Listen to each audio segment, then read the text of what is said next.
quinta-feira, dia 18 de agosto, um inquérito para investigar uma suspeita de fraude na na filiação partidária do senador Flávio Bolsonaro, do PL, candidato à presidência da República.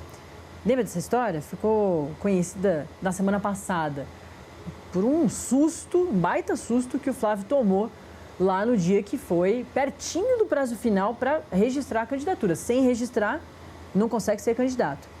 A investigação foi determinada pelo presidente do Tribunal Superior Eleitoral, o ministro Nunes Marques, depois que o sistema da Justiça Eleitoral registrou uma mudança na filiação do senador. Mas quem vai trazer toda a história é a Nicole Diniz, que já está aqui com a gente. Nick, muito bom dia. Oi, Nath, bom dia para você, para o Felipe e para todo mundo que está aqui no contexto. Exatamente, agora a Polícia Federal vai tentar identificar quem fez essa alteração, de onde ela surgiu e se houve mais de uma pessoa envolvida nessa mudança da filiação do senador Flávio Bolsonaro.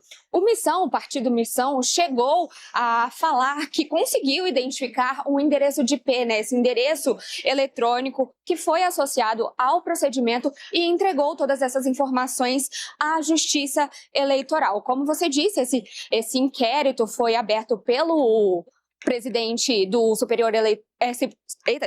Superior Tribunal Eleitoral, o ministro Cássio Nunes, e agora a PF vai apurar também se houve os crimes de falsidade ideológica e inserção de dados falsos em sistema de informação. Esse pedido do Nunes Marques chegou à Polícia Federal, à Superintendência da Polícia Federal aqui do Distrito Federal na última quarta-feira, quando tudo aconteceu, mas o inquérito só foi aberto ontem. Houve também, Nath, uma apuração interna do tribunal que identificou uma tentativa de mudar a filiação do presidente Lula. Mas, nesse caso, ela não chegou a ser concluída. O TSE está apurando para saber se houve tentativas semelhantes com outros candidatos à presidência da República. A gente relembra que esse caso, como você falou, aconteceu na semana passada, quando a equipe do Flávio Bolsonaro tentou registrar a candidatura dele e não conseguiu porque descobriu que ele estava filiado à Missão. E é isso que você falou agora há pouco. Sem filiação, não tem candidatura. Então, ele estava afiliado à Missão e isso trouxe uma disputa entre os dois partidos. De um lado, o Flávio falando que foi vítima de um ataque hacker, enquanto o Missão falando que também foi vítima e que já tinha visto as informações, os dados que não estavam batendo ali e tinha avisado ao gabinete do senador Flávio Bolsonaro. Disse que o gabinete chegou a abrir os e-mails, mas não houve resposta. Depois, a equipe de Flávio Bolsonaro, o próprio Flávio Bolsonaro disse durante as suas lives semanais que entendeu aquilo como um spam.